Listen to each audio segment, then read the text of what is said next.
guys and girls, I'm on the road headed down to do a hunt down near Starkville, Mississippi.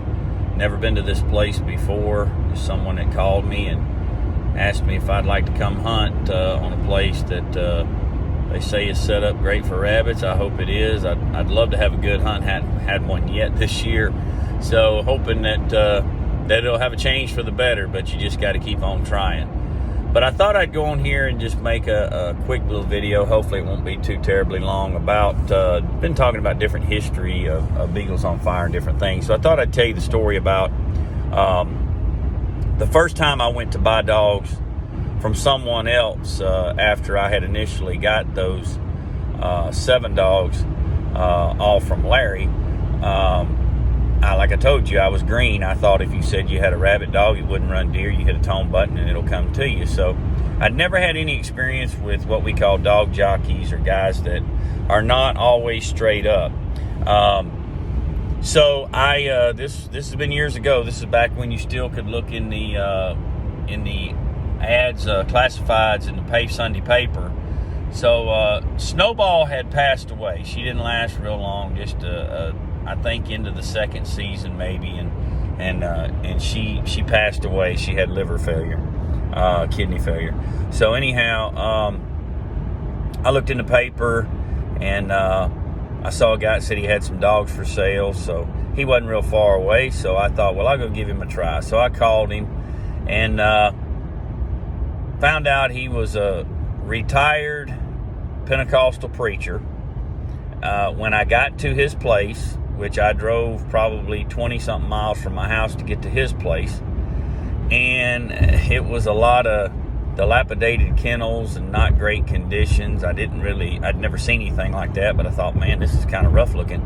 But anyhow, I got there, and he went down through all these different dogs that he had that, you know, he had this one for sale, and he might sell that one, but that one there's not for sale, and this one over here is not for sale, and all these different dogs that weren't for sale. And he looked at this dog that was about 15 to 20 pounds overweight, and he said, and that dog there, I'm not going to sell that dog. And I'd been listening to this, and I'm not one of these guys that's a real smart aleck or tries to get into it with anybody. But I said, well, sir, that's fine. I said, I just want to see the dogs that are for sale. And I said, I don't mean any harm, but that dog's way overweight, and I wouldn't want that dog anyway because it's way out of shape. And he said, oh, we'll run that dog too. And said, you'll see, that dog will be in the front. That dog there, don't let that size fool you. She's this and she's that, blah, blah, blah. So I'd never run with anybody. Wasn't trying to run with him. But he loaded up about 7 or 8 dogs because he wanted to go run. As soon as he loaded them up, he said, do you have a place to run? And I thought, if I'd known this, I'd have just had you bring the dogs to me. But anyhow, we made the 20-something miles back to my farm and went to run. And right before we dropped out, he said, do you have any dogs you want to run with these? And I said, yeah, I do. So I went and got Blue and Julie, the 2 best dogs I had at that time. Well, this is where it gets kind of comical.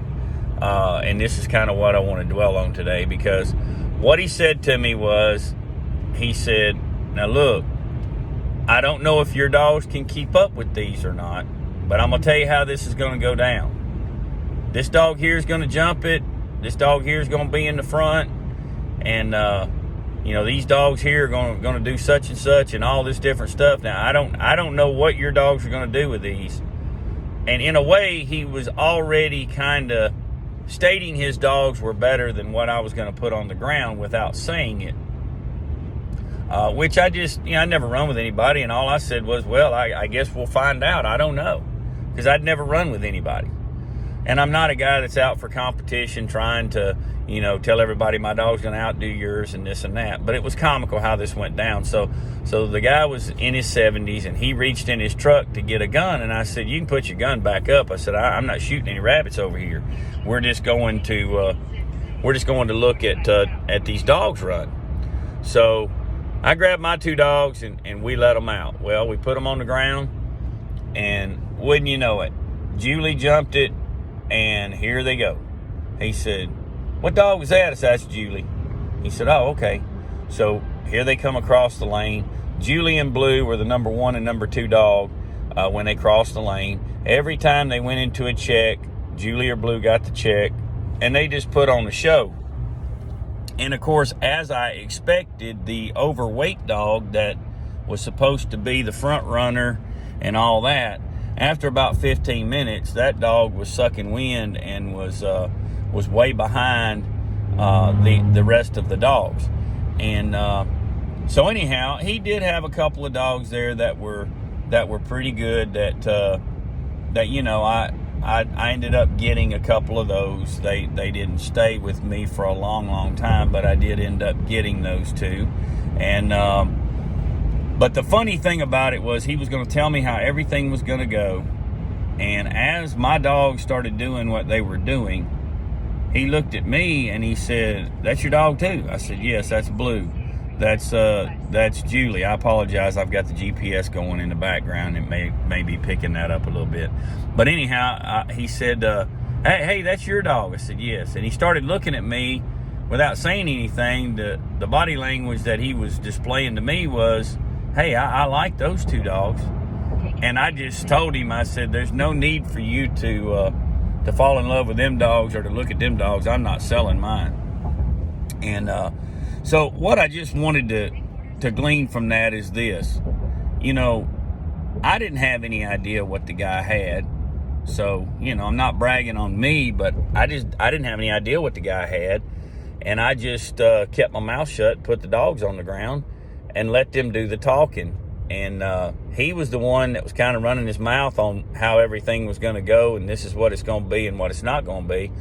And it really made him look foolish. And so, you know, my advice is that, you know, we've talked about it in the past about guarding our mouth and our tongue. And he didn't say anything that was out of place to me. It just that when he started doing all that, it made him look foolish. And I've done a lot of talking to people that call me about dogs, and they'll ask questions, and some of them will try to tell me that their dogs always, when a guy says always and never, pay attention to what he's saying after that, because that's when the lie's going to come. You've heard it before. My dogs always run the rabbit. My dogs never lose the rabbit. There's no dogs out there like that. Anybody wants to disagree, that's fine. I've told people this before. If you've got dogs that will never lose the rabbit and always be able to run one in any conditions whatsoever, bring them down here. Let's put mine on the ground. Let's put yours on the ground.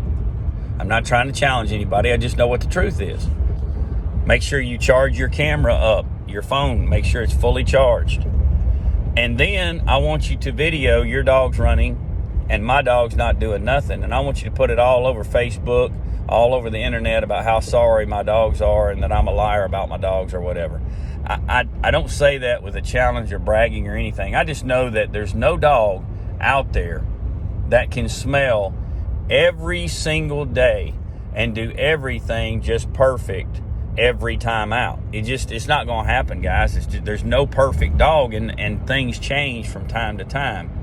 I'll probably make another video about that at some point. But I just wanted to come on here and just say, you know, you just go out here in life and you try to do the right thing. Let your actions speak more than your mouth.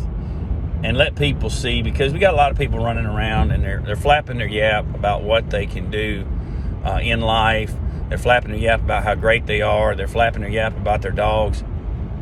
When you start talking about dogs and you start bragging on dogs, some real good advice I heard a long time ago is never brag on a dog until it's dead. Because if you brag on one, sure enough, it'll make you look like a fool.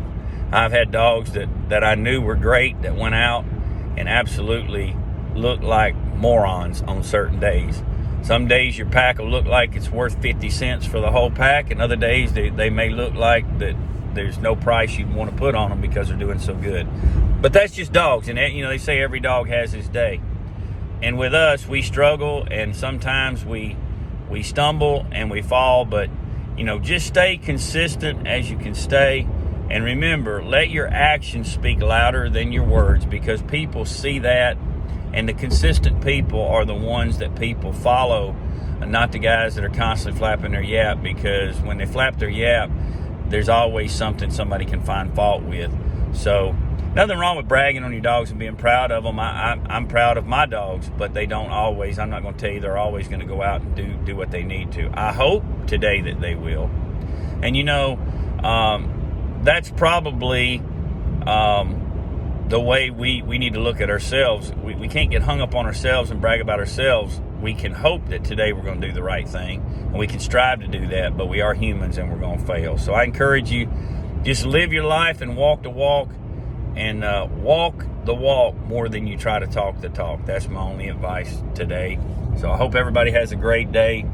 And if you see some videos and some pictures, you'll know I had a good hunt. If you don't see anything, you'll know that we didn't do nothing today. So I'm hoping for good things. Gonna have faith, gonna keep trying no matter what. Y'all have a great one.